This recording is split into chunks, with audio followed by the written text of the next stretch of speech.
Que lo crea o no, me importa bien poco. Mi abuelo se lo narró a mi padre me lo ha referido a mí, y yo te lo cuento ahora, siquiera no sea más que por pasar el rato. El crepúsculo comenzaba a extender sus ligeras alas de vapor sobre las pintorescas orillas del Segre, cuando después de una fatigosa jornada llegamos a Belver, término de nuestro viaje. Belver es una pequeña población situada a la falda de una colina, por detrás de la cual se ven elevarse, como las gradas de un colosal anfiteatro de granito, las empinadas y nebulosas crestas de los Pirineos. Los blancos caseríos que la rodean, salpicados aquí y allá sobre una ondulante sábana de verdura. Parecen a lo lejos un bando de palomas que han abatido su vuelo para apagar su sed en las aguas de la ribera. Una pelada roca, a cuyos pies tuercen esta su curso, y sobre cuya cima se notan aún remotos vestigios de construcción. Señala la antigua línea divisoria entre el condado de Urgel y el más importante de sus feudos.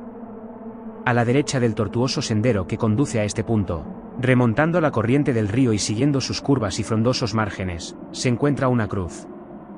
El asta y los brazos son de hierro, la redonda base en que se apoya, de mármol, y la escalinata que a ella conduce, de oscuros y mal unidos fragmentos de sillería. La destructora acción de los años, que ha cubierto de orín el metal, ha roto y carcomido la piedra de este monumento, entre cuyas hendiduras crecen algunas plantas trepadoras que suben endedándose hasta coronarlo, mientras una vieja y corpulenta encina le sirve de dosel. Yo había adelantado algunos minutos a mis compañeros de viaje, y deteniendo mi escuálida cabalgadura, contemplaba en silencio aquella cruz. Muda y sencilla expresión de las creencias y la piedad de otros siglos. Un mundo de ideas se agolpó a mi imaginación en aquel instante.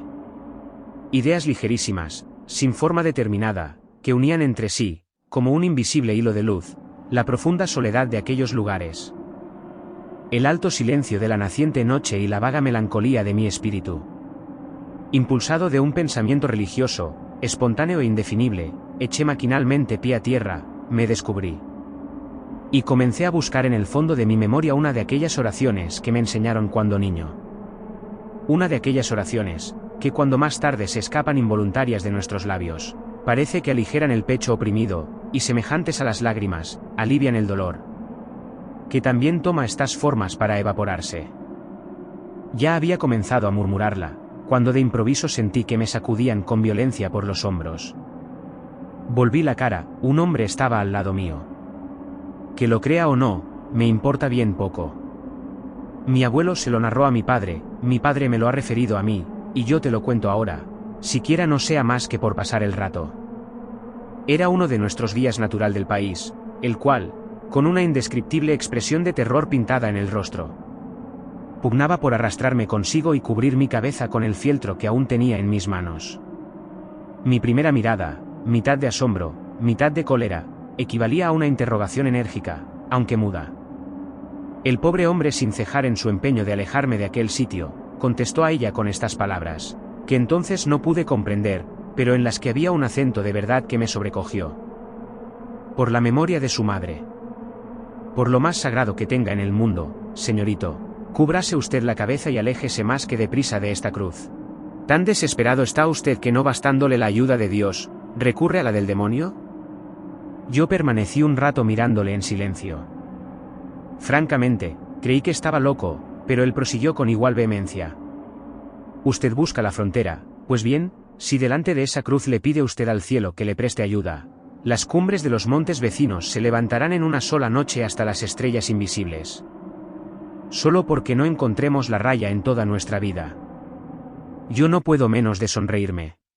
¿Se burla usted? ¿Cree acaso que esa es una cruz santa como la del porche de nuestra iglesia? ¿Quién lo duda? Pues se engaña usted de medio a medio, porque esa cruz, salvo lo que tiene de Dios, está maldita. Esa cruz pertenece a un espíritu maligno, y por eso le llaman la cruz del diablo. La cruz del diablo. Repetí cediendo a sus instancias, sin darme cuenta a mí mismo del involuntario temor que comenzó a apoderarse de mi espíritu, y que me rechazaba como una fuerza desconocida de aquel lugar, la cruz del diablo. Nunca ha herido mi imaginación una amalgama más disparatada de dos ideas tan absolutamente enemigas. Una cruz, y del diablo. Vaya, vaya. Fuerza será que en llegando a la población me expliques este monstruoso absurdo. Durante este corto diálogo, nuestros camaradas, que habían picado sus cabalgaduras, se nos reunieron al pie de la cruz. Yo les expliqué en breves palabras lo que acababa de suceder, monté nuevamente en mi rocín, y las campanas de la parroquia llamaban lentamente a la oración, cuando nos apeamos en el más escondido y lóbrego de los paradores de Belver. Las llamas rojas y azules se enroscaban chisporroteando a lo largo del grueso tronco de encina que ardía en el ancho hogar. Nuestras sombras, que se proyectaban temblando sobre los ennegrecidos muros, se empequeñecían o tomaban formas gigantescas, según la hoguera despedía resplandores más o menos brillantes. El vaso de saúco, ora vacío, ora lleno, y no de agua, como una noria, había dado 3 veces la vuelta en derredor del círculo que formábamos junto al fuego, y todos esperaban con impaciencia la historia de la cruz del diablo, que a guisa de postres de la frugal cena que acabábamos de consumir se nos había prometido. Cuando nuestro guía tosió por 2 veces, se echó al coleto un último trago de vino, limpióse con el revés de la mano la boca, y comenzó de este modo. Hace mucho tiempo, yo no sé cuánto, pero los moros ocupaban aún la mayor parte de España, se llamaban condes nuestros reyes, y las villas y aldeas pertenecían en feudo a ciertos señores, que a su vez prestaban homenaje a otros más poderosos, cuando acaeció lo que voy a referir a usted. Concluida esta breve introducción histórica, el héroe de la fiesta guardó silencio durante algunos segundos como para coordinar sus recuerdos, y prosiguió así. Pues es el caso que, en aquel tiempo remoto, esta villa y algunas otras formaban parte del patrimonio de un noble varón, cuyo castillo señorial se levantó por muchos siglos sobre la cresta de un peñasco que baña el Segre, del cual toma su nombre. Aún testifican la verdad de mi relación algunas informes ruinas que, cubiertas de jaramago y musgo, se alcanzan a ver sobre su cumbre desde el camino que conduce a este pueblo. No sé si por ventura o desgracia quiso la suerte que este señor, a quien por su crueldad detestaban sus vasallos, y por sus malas cualidades ni el rey admitía en su corte, ni sus vecinos en el hogar, se aburriese de vivir solo con su mal humor y sus ballesteros en lo alto de la roca en que sus antepasados colgaron su nido de piedra. Devanábase noche y día los sesos en busca de alguna distracción propia de su carácter, lo cual era bastante difícil después de haberse cansado, como ya lo estaba, de mover guerra a sus vecinos, apalear a sus servidores y ahorcar a sus súbditos. En esta ocasión cuentan las crónicas que se le ocurrió, aunque sin ejemplar, una idea feliz. Sabiendo que los cristianos de otras poderosas naciones se aprestaban a partir juntos en una formidable armada a un país maravilloso para conquistar el sepulcro de nuestro Señor Jesucristo, que los moros tenían en su poder, se determinó a marchar en su seguimiento. Si realizó esta idea con objeto de purgar sus culpas, que no eran pocas, derramando su sangre en tan justa empresa, o con el de trasplantarse a un punto donde sus malas mañas no se conociesen, se ignora, pero la verdad del caso es que, con gran contentamiento de grandes y chicos, de vasallos y de iguales, allegó cuanto dinero pudo, redimió a sus pueblos del señorío, mediante una gruesa cantidad, y no conservando de propiedad suya más que el peñón del Segre y las 4 torres del castillo, herencia de sus padres, desapareció de la noche a la mañana. La comarca entera respiró en libertad durante algún tiempo, como si despertara de una pesadilla. Ya no colgaban de sus sotos, en vez de frutas, racimos de hombres. Las muchachas del pueblo no temían al salir con su cántaro en la cabeza a tomar agua de la fuente del camino, ni los pastores llevaban sus rebaños al Segre por sendas impracticables y ocultas, temblando encontrar a cada revuelta de la trocha a los ballesteros de su muy amado señor. Así transcurrió el espacio de 3 años. La historia del mal caballero, que solo por este nombre se le conocía, comenzaba a pertenecer al exclusivo dominio de las viejas, que en las eternas veladas del invierno la relataban con voz hueca y temerosa a los asombrados chicos. Las madres asustaban a los pequeñuelos incorregibles o llorones diciéndoles: que viene el señor del Segre, cuando he aquí que no sé si un día o una noche, si caído del cielo o abortado de los profundos, el temido señor apareció efectivamente, y como suele decirse, en carne y hueso, en mitad de sus antiguos vasallos. Renuncio a describir el efecto de esta agradable sorpresa. Ustedes se lo podrán figurar mejor que yo pintarlo, solo con decirles que tornaba reclamando sus vendidos derechos, que si malo se fue, peor volvió. Y si pobre y sin crédito se encontraba antes de partir a la guerra. Ya no podía contar con más recursos que su despreocupación, su lanza y una media docena de aventureros tan desalmados y perdidos como su jefe. Como era natural, Los pueblos se resistieron a pagar tributos que a tanta costa habían redimido, pero el Señor puso fuego a sus heredades, a sus alquerías y a sus mieses. Entonces apelaron a la justicia del rey, pero el Señor se burló de las cartas leyes de los condes soberanos, las clavó en el postigo de sus torres, y colgó a los farautes de una encina. Exasperados y no encontrando otra vía de salvación, por último, se pusieron de acuerdo entre sí, se encomendaron a la divina providencia y tomaron las armas. Pero el Señor llamó a sus secuaces, llamó en su ayuda al diablo, se encaramó a su roca y se preparó a la lucha. Esta comenzó terrible y sangrienta. Se peleaba con todas armas, en todos sitios y a todas horas, con la espada y el fuego, en la montaña y en la llanura, en el día y durante la noche. Aquello no era pelear para vivir, era vivir para pelear. Al cabo triunfó la causa de la justicia. Oigan ustedes cómo.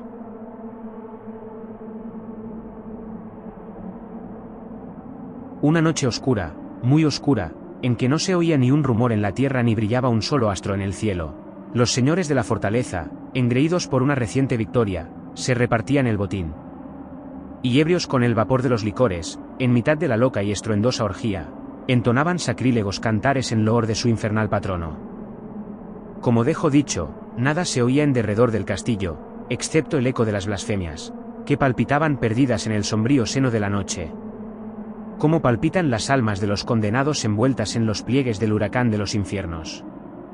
Ya los descuidados centinelas habían fijado algunas veces sus ojos en la villa que reposaba silenciosa, y se habían dormido sin temor a una sorpresa, apoyados en el grueso tronco de sus lanzas. Cuando he aquí que algunos aldeanos, resueltos a morir y protegidos por la sombra, comenzaron a escalar el cubierto peñón del Segre, a cuya cima tocaron a punto de la medianoche. Una vez en la cima, lo que faltaba por hacer fue obra de poco tiempo. Los centinelas salvaron de un solo salto el valladar que separa el sueño de la muerte. El fuego, aplicado con teas de resina al puente y al rastrillo, se comunicó con la rapidez del relámpago a los muros. Y los escaladores, favorecidos por la confusión y abriéndose paso entre las llamas, dieron fin con los habitantes de aquella guarida en un abrir y cerrar de ojos. Todos perecieron. Cuando el cercano día comenzó a blanquear las altas copas de los enebros, humeaban aún los calcinados escombros de las desplomadas torres. Y a través de sus anchas brechas, chispeando al herirla la luz y colgada de uno de los negros pilares de la sala del festín, era fácil divisar la armadura del temido jefe, cuyo cadáver, cubierto de sangre y polvo, yacía entre los desgarrados tapices y las calientes cenizas, confundido con los de sus oscuros compañeros. El tiempo pasó, comenzaron los zarzales a rastrear por los desiertos patios, la hiedra a enredarse en los oscuros machones, y las campanillas azules a mecerse colgadas de las mismas almenas. Los desiguales soplos de la brisa, el graznido de las aves nocturnas y el rumor de los reptiles, que se deslizaban entre las altas hierbas, turbaban solo de vez en cuando el silencio de muerte de aquel lugar maldecido. Los insepultos huesos de sus antiguos moradores blanqueaban el rayo de la luna, y aún podía verse el haz de armas del señor del Segre, colgado del negro pilar de la sala del festín. Nadie osaba tocarle, pero corrían mil fábulas acerca de aquel objeto, causa incesante de hablillas y terrores para los que le miraban llamear durante el día, herido por la luz del sol. O creían percibir en las altas horas de la noche el metálico son de sus piezas, que chocaban entre sí cuando las movía el viento, con un gemido prolongado y triste. A pesar de todos los cuentos que a propósito de la armadura se fraguaron, y que en voz baja se repetían unos a otros los habitantes de los alrededores, no pasaban de cuentos. Y el único más positivo que de ellos resultó, se redujo entonces a una dosis de miedo más que regular, que cada uno de por sí se esforzaba en disimular lo posible, haciendo, como decirse suele, de tripas corazón.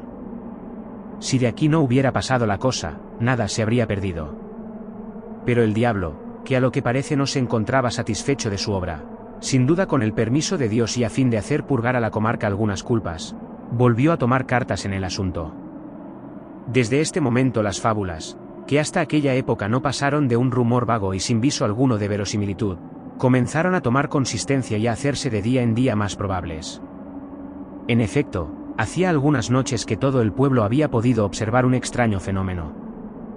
Entre las sombras, a lo lejos, ya subiendo las retorcidas cuestas del peñón del Segre, ya vagando entre las ruinas del castillo, ya cerniéndose al parecer en los aires, se veían correr, cruzarse, esconderse y tornar a aparecer para alejarse en distintas direcciones, unas luces misteriosas y fantásticas, cuya procedencia nadie sabía explicar. Esto se repitió por 3 o 4 noches durante el intervalo de un mes, y los confusos aldeanos esperaban inquietos el resultado de aquellos conciliábulos, que ciertamente no se hizo aguardar mucho.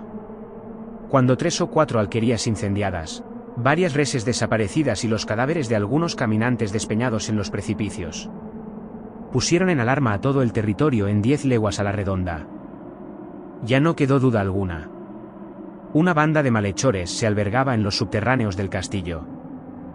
Estos, que solo se presentaban al principio muy de tarde en tarde y en determinados puntos del bosque que aún en el día se dilata a lo largo de la ribera, concluyeron por ocupar casi todos los desfiladeros de las montañas, emboscarse en los caminos, saquear los valles y descender como un torrente a la llanura, donde a este quiero, a este no quiero. No dejaban títere con cabeza. Los asesinatos se multiplicaban.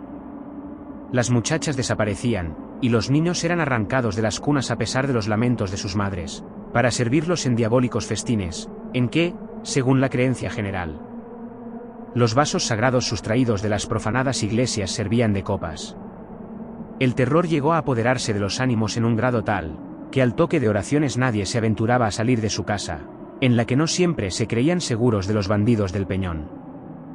¿Mas quiénes eran estos? ¿De dónde habían venido? ¿Cuál era el nombre de su misterioso jefe? He aquí el enigma que todos querían explicar y que nadie podía resolver hasta entonces, aunque se observase desde luego que la armadura del señor feudal había desaparecido del sitio que antes ocupara. Y posteriormente varios labradores hubiesen afirmado que el capitán de aquella desalmada gavilla marchaba a su frente cubierto con una que, de no ser la misma, se le asemejaba en un todo. Cuanto queda repetido, si se le despoja de esa parte de fantasía con que el miedo abulta y completa sus creaciones favoritas, nada tienen sí de sobrenatural y extraño. ¿Qué cosa más corriente en unos bandidos que las ferocidades con que éstos se distinguían? Ni más natural que el apoderarse su jefe de las abandonadas armas del señor del Segre. Sin embargo, algunas revelaciones hechas antes de morir por uno de sus secuaces, prisionero en las últimas refriegas, acabaron de colmar la medida, preocupando el ánimo de los más incrédulos. Poco más o menos, el contenido de su confusión fue este. Yo, dijo, pertenezco a una noble familia. Los extravíos de mi juventud, mis locas prodigalidades y mis crímenes por último, atrajeron sobre mi cabeza la cólera de mis deudos y la maldición de mi padre, que me desheredó al expirar.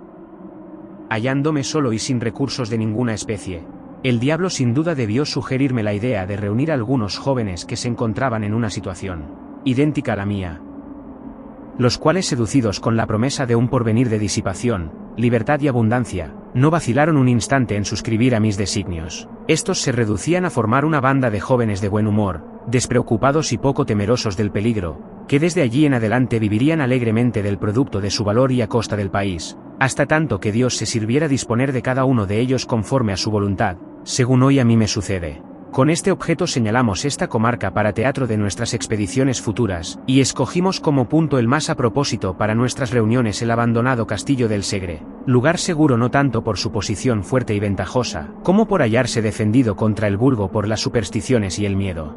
Congregados una noche bajo sus ruinosas arcadas, alrededor de una hoguera que iluminaba con su rojizo resplandor las desiertas galerías, trabóse una acalorada disputa sobre cuál de nosotros había de ser elegido jefe. Cada uno alegó sus méritos, yo expuse mis derechos, ya los unos murmuraban entre sí con ojeadas amenazadoras, ya los otros, con voces descompuestas por la embriaguez, habían puesto la mano sobre el pomo de sus puñales para dirimir la cuestión, cuando de repente oímos un extraño crujir de armas, acompañado de pisadas huecas y sonantes, que de cada vez se hacían más distintas. Todos arrojamos a nuestro alrededor una inquieta mirada de desconfianza, nos pusimos de pie y desnudamos nuestros aceros, determinados a vender caras las vidas.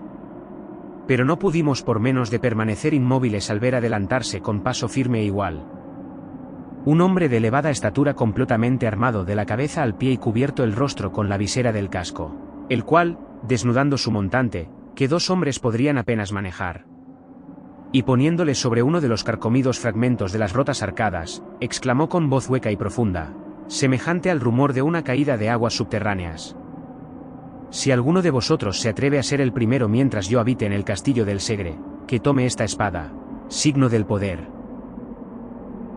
Todos guardamos silencio, hasta que, transcurrido el primer momento de estupor, le proclamamos a grandes voces nuestro capitán, ofreciéndole una copa de nuestro vino, la cual rehusó por señas.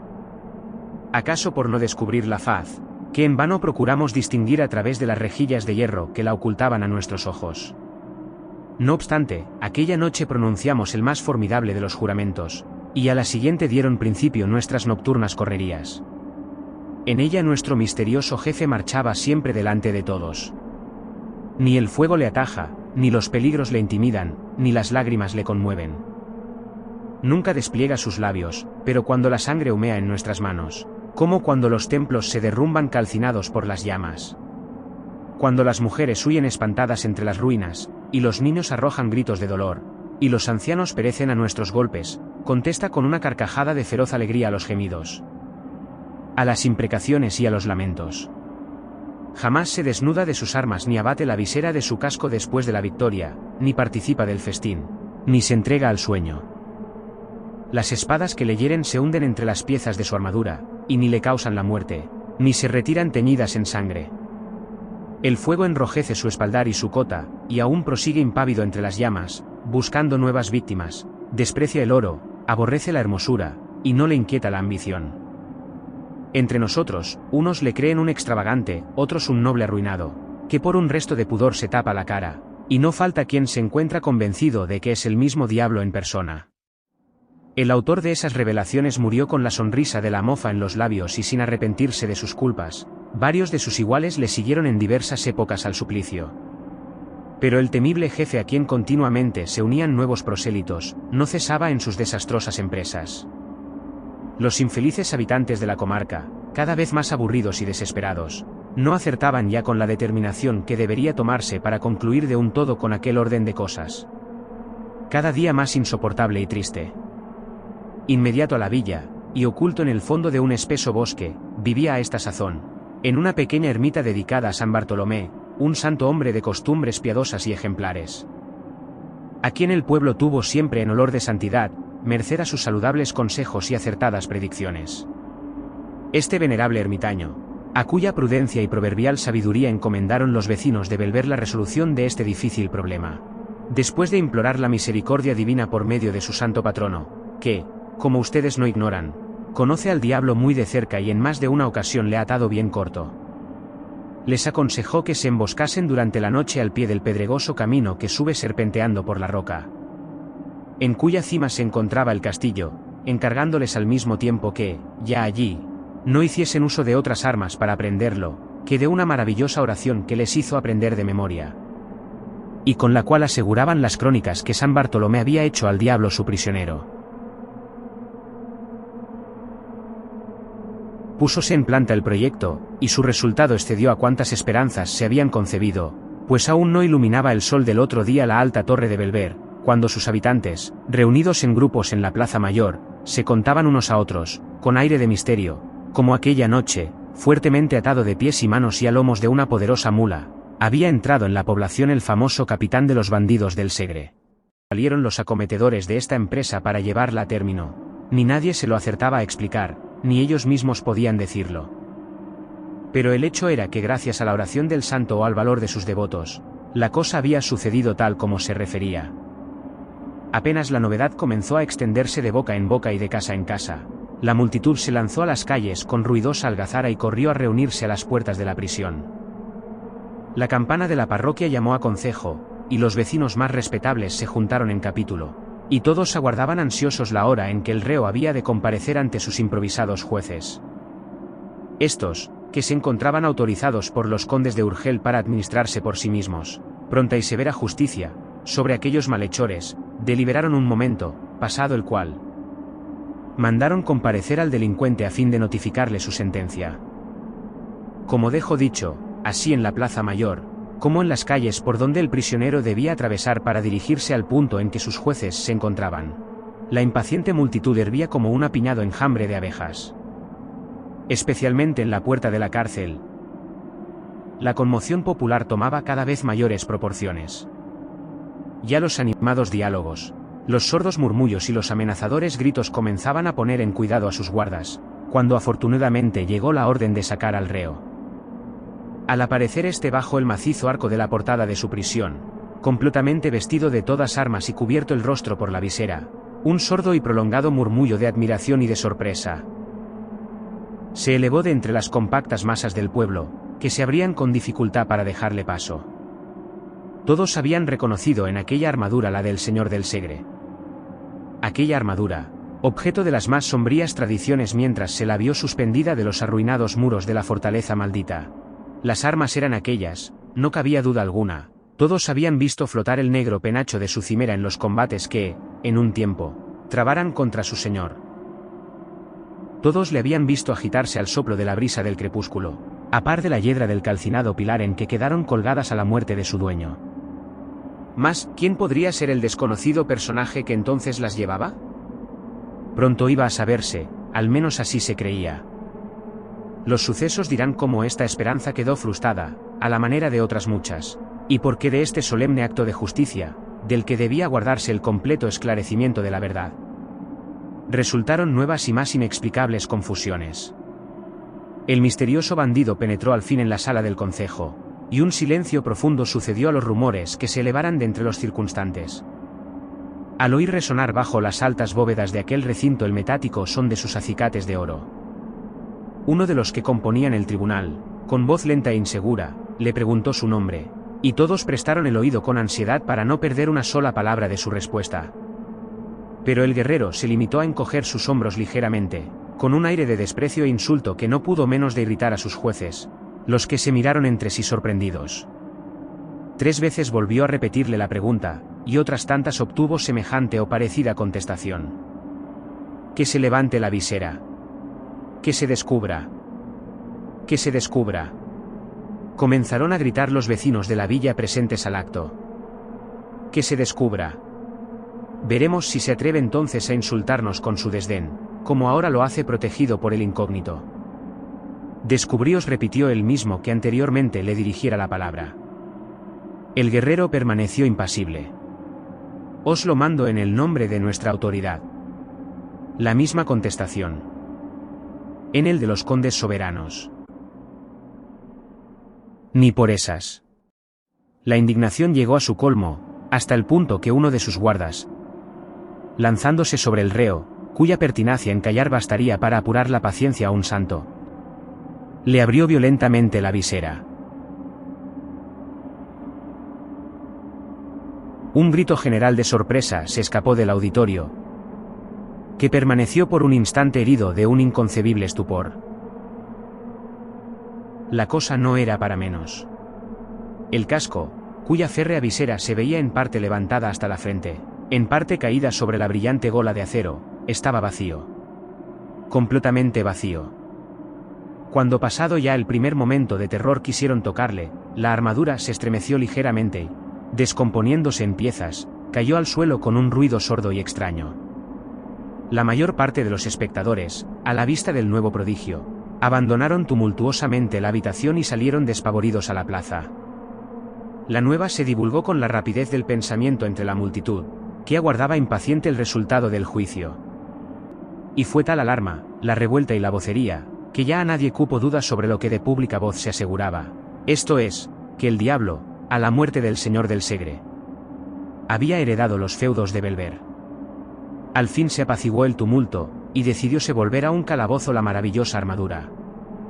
Ya en él, despacháronse 4 emisarios, que en representación de la tribulada villa hiciesen presente el caso al conde de Urgel y al arzobispo.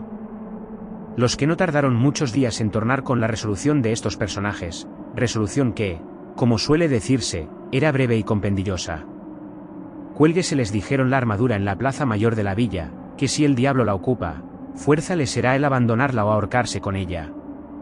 Encantados los habitantes de Belver con tan ingeniosa solución, volvieron a reunirse en concejo. Mandaron levantar una altísima horca en la plaza, y cuando ya la multitud ocupaba sus avenidas, se dirigieron a la cárcel por la armadura, en corporación y con toda la solemnidad que la importancia del caso requería.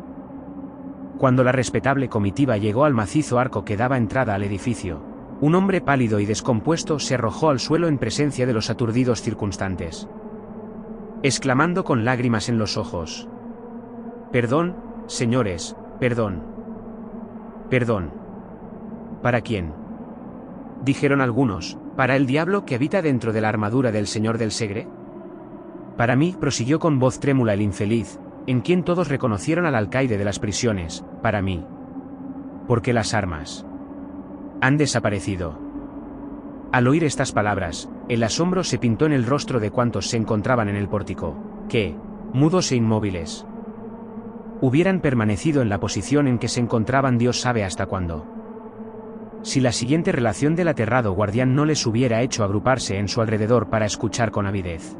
«Perdonadme, señores», decía el pobre alcaide, «y yo no os ocultaré nada, siquiera sea en contra mía».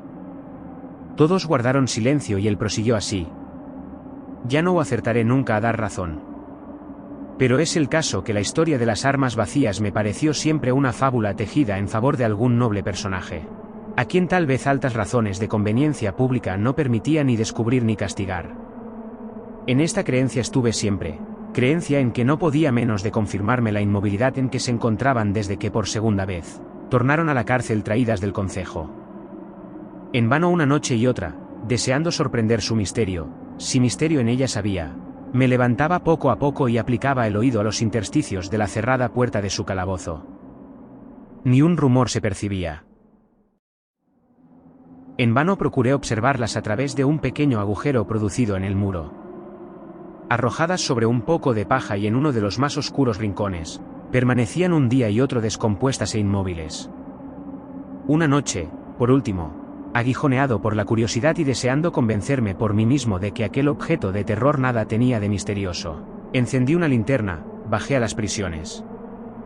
Levanté sus dobles aldabas, y, no cuidando siquiera, tanta era mi fe en que todo no pasaba de un cuento de cerrar las puertas tras mí, penetré en el calabozo. Nunca lo hubiera hecho, apenas anduve algunos pasos, la luz de mi linterna se apagó por sí sola, y mis dientes comenzaron a chocar y mis cabellos a erizarse. Turbando el profundo silencio que me rodeaba, había oído como un ruido de hierros que se removían y chocaban al unirse entre las sombras. Mi primer movimiento fue arrojarme a la puerta para cerrar el paso, pero al asir sus hojas, sentí sobre mis hombros una mano formidable cubierta con un guantelete, que después de sacudirme con violencia me derribó bajo el dintel. Allí permanecí hasta la mañana siguiente, que me encontraron mis servidores falto de sentido, y recordando solo que, después de mi caída, había creído percibir confusamente como unas pisadas sonoras, al compás de las cuales resonaba un rumor de espuelas, que poco a poco se fue alejando hasta perderse. Cuando concluyó el alcaide, reinó un silencio profundo, al que siguió luego un infernal concierto de lamentaciones, gritos y amenazas. Trabajo costó a los más pacíficos el contener al pueblo que, furioso con la novedad, pedía a grandes voces la muerte del curioso autor de su nueva desgracia. Al cabo logróse apaciguar el tumulto, y comenzaron a disponerse a una nueva persecución. Esta obtuvo también un resultado satisfactorio. Al cabo de algunos días, la armadura volvió a encontrarse en poder de sus perseguidores. Conocida la fórmula, y mediante la ayuda de San Bartolomé, la cosa no era ya muy difícil. Pero aún quedaba algo por hacer, pues en vano, a fin de sujetarla, la colgaron de una horca. En vano emplearon la más exquisita vigilancia con el objeto de quitarle toda ocasión de escaparse por esos mundos. En cuanto las desunidas armas veían 2 dedos de luz, se encajaban. Y de esta manera formidable, volvía a tomar el trote y emprender de nuevo sus excursiones por montes y llanos, que era una bendición del cielo. Aquello era el cuento de nunca acabar. En tan angustiosa situación, los vecinos se repartieron entre sí las piezas de la armadura, que acaso por la 100ª vez se encontraba en sus manos, y rogaron al piadoso eremita, que un día los iluminó con sus consejos, decidiera lo que debía hacerse de ella. El santo varón ordenó al pueblo una penitencia general. Se encerró por 3 días en el fondo de la caverna que le servía de asilo, y al cabo de ellos dispuso que se fundiesen las diabólicas armas, y con ellas y algunos sillares del castillo del Segre se levantase una cruz. La operación se llevó a término, aunque no sin que nuevos y aterradores prodigios llenasen de pavor el ánimo de los consternados habitantes de Belver. En tanto que las piezas arrojadas a las llamas comenzaban a enrojecerse, Largos y profundos gemidos parecían escaparse de la ancha hoguera, de entre cuyos troncos saltaban como si estuvieran vivas y sintiesen la acción del fuego. Una tromba de chispas rojas, verdes y azules danzaba en la cúspide de sus encendidas lenguas, y se retorcían crujiendo como si una legión de diablos, cabalgando sobre ellas, pugnase por libertar a su señor de aquel tormento. Extraña, horrible fue la operación en tanto que la candente armadura perdía su forma para tomarla de una cruz. Los martillos caían resonando con un espantoso estruendo sobre el yunque, al que 20 trabajadores vigorosos sujetaban las barras del hirviente metal, que palpitaba y gemía al sentir los golpes. Tendían los brazos del signo de nuestra redención, ya comenzaba a formarse la cabecera, cuando la diabólica y encendida masa se retorcía de nuevo como en una convulsión espantosa,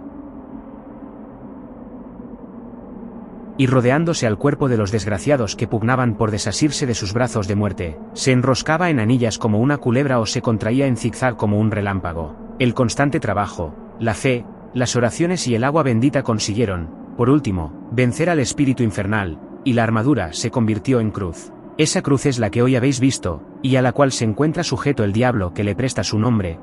Ante ella, ni las jóvenes colocan en el mes de mayo ramilletes de lirios, ni los pastores se descubren al pasar, ni los ancianos se arrodillan, bastando apenas las severas amonestaciones del clero para que los muchachos no la apedreen. Dios ha cerrado sus oídos a cuantas plegarias se le dirijan en su presencia. En el invierno los lobos se reúnen en manadas junto al enebro que la protege, para lanzarse sobre las reses, los bandidos esperan a su sombra a los caminantes, que entierran a su pie después que los asesinan, y cuando la tempestad se desata, los rayos tuercen su camino para liarse, silbando, al asta de esa cruz y romper los sillares de su pedestal.